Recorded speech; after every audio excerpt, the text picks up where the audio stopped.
Yepa, bienvenue sur cette chaîne. J'espère que ta petite journée se passe bien, que le week-end s'annonce bien. Aujourd'hui, je vais répondre à une question que l'on me pose très souvent. Comment je fais pour apprendre à Poupoune à faire son shampoing? J'ai commencé il y a quelques semaines et c'est vrai que j'ai reçu pas mal de questions à ce sujet sur Instagram. Donc aujourd'hui, je vais y répondre. La première chose la plus importante, il faut que ce moment soit un moment de joie. Donc il faut que toi, maman qui lui apprend, il faut que tu sois bien, détendue, souriante. Il faut que, tu vois, parce que si tu es tendue, énervée, pressée, etc., ça va se sentir dans la manière dont tu vas lui parler, ça va se sentir dans la manière dont tu vas lui faire son shampoing.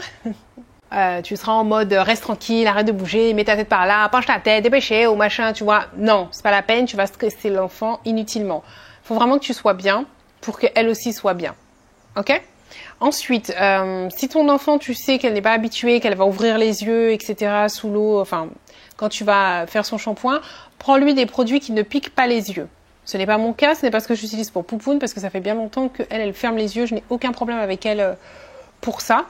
Le shampoing de Poupoune se passe en 3 étapes. Premier shampoing, deuxième shampoing, ensuite on pose l'après-shampoing, et je dirais même 4e, on démêle les cheveux. Donc ça se passe en 4 étapes.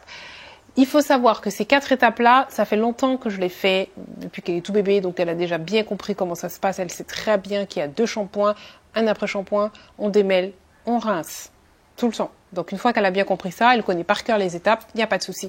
J'ai commencé par la laisser faire le premier shampoing. Donc je lui ai montré tout simplement qu'il faut se focaliser sur le cuir chevelu. Ne mets pas du shampoing là et puis tu frottes ou tu fais des trucs comme ça, tu vas abîmer tes cheveux, tu vas les emmêler. C'est tout ce qu'il ne faut pas faire. Il faut se focaliser là. Je lui ai expliqué que quand tu vas rincer, de toute façon, la mousse, le shampoing va descendre sur les longueurs, il va les nettoyer. Ça suffit largement. Ensuite, comme elle avait tendance à faire toujours un seul endroit et ne pas faire tout le reste de la tête, je lui ai expliqué qu'il faut qu'elle visualise ses cheveux. C'est-à-dire que fais comme ça, d'accord? Mais après, tu continues, tu descends jusque au niveau de la nuque. Comme ça fait comme une crête que tu as fait et il te manque juste les côtés à faire. Eh ben, tu fais pareil, tu fais ça et tu continues de descendre tu fais le rond en fait. Et ça fait que tu as fait tout ton cuir chevelu. Tu rinces. Une fois qu'elle a bien compris ça, donc au départ, elle faisait bien, mais elle oubliait un côté. Alors comme moi, je faisais le deuxième shampoing, il n'y avait aucun souci. Et quand je le faisais, je lui disais, mais gentiment, calmement, no pressure. Tu vois, tu as oublié de faire par là, maman va le faire pour toi, tu vois. Comme ça. Pas de pression, sourire, tout va bien, on est cool, tout va bien, tu vois. Donc c'est comme ça. Et puis après, tu verras que la fois d'après, elle le fera mieux, la fois d'après encore mieux. Et puis après, à un moment, elle va te faire un shampoing nickel au top. Et là, tu vas dire, ok, deuxième shampoing, tu peux le faire si tu veux. Deuxième shampoing, une fois qu'elle a compris le deuxième, elle le fait nickel. Parce qu'en plus, il mousse beaucoup plus vite, donc c'est plus facile. Et après, pour appliquer le soin, donc je la laissais appliquer. Donc elle mettait le produit, puis elle faisait des espèces de pâtés par là, pâtés par là, pâtés par là. C'est pas grave. Puisqu'après, je démêle ses cheveux avec une brosse. J'utilise cette brosse-là. C'est une brosse Tangle Teaser. Ça fait longtemps que je l'ai. 3 ans, un truc comme ça. Et que je l'utilise plusieurs fois par semaine. Puisque je l'utilise aussi sur mes cheveux. Et même si elle a mis qu'un paquet là et qu'elle n'a rien mis sur les longueurs, c'est pas grave. Je démêle toujours avec mes doigts. D'accord? Je n'utilise pas de peigne, rien du tout. Ses cheveux. Je prends des sections comme ça. Et je commence par le bas. Et je remonte. Et quand tu arrives en haut et que tu fais glisser comme ça, tout le paquet qu'elle a mis, tout s'étale. Donc, il n'y a aucun souci. Après, oui, avant de commencer, c'est vrai que je mets un peu dans mes mains et puis que je touche le bout de ses cheveux, comme ça, et je remonte. Voilà, donc il ne faut pas oublier ça. Une fois que j'ai tout démêlé, elle se rince, enfin, elle se douche et ensuite, on rince. Donc, la dernière fois, elle a bien réussi jusque-là. Donc, elle a fait ses 2 shampoings. Elle a appliqué son après-shampoing. Elle a démêlé ses cheveux, mais elle n'a pas bien démêlé en haut. Elle a surtout bien fait les longueurs parce qu'elle faisait comme ça, en fait. Donc, elle a oublié en haut. Moi, j'ai fini en haut en lui disant, tu vois, t'as oublié là. Et je sais que d'ici quelques semaines, elle arrivera, elle fera tout nickel, qu'elle n'aura pas besoin de moi. Donc, déjà, il y a ça. Ensuite... pour rincer, oui, je l'ai laissé rincer aussi. Elle ne levait pas ses cheveux quand elle rinçait. Donc, elle rinçait comme ça. Elle a bien compris qu'il fallait bouger, tu sais, pour enlever. Donc, ça, elle le faisait bien partout, c'est parfait.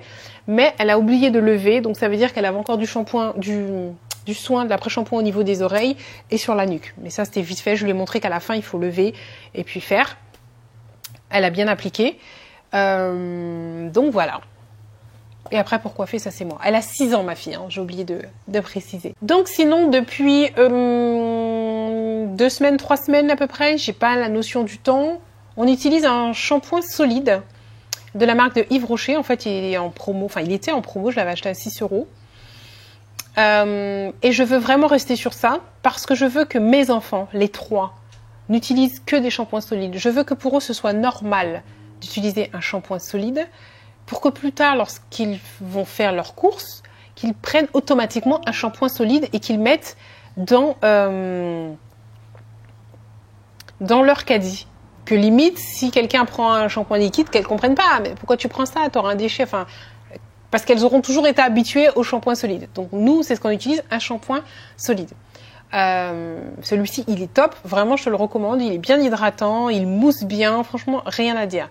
Par contre, à quand Yves Rocher, quand allez-vous faire un après-shampoing solide? Parce que là, je suis encore en train de faire des déchets.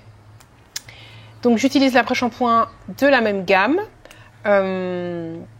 qui est hydratant, nourrissant, parfait, franchement, pour les cheveux de ma fille.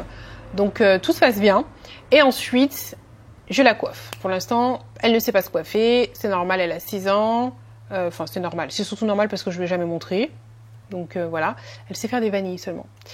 Sinon, j'espère que cette vidéo très rapide t'a plu. J'espère qu'elle t'a apporté pas mal de petites astuces, t'a donné envie d'essayer.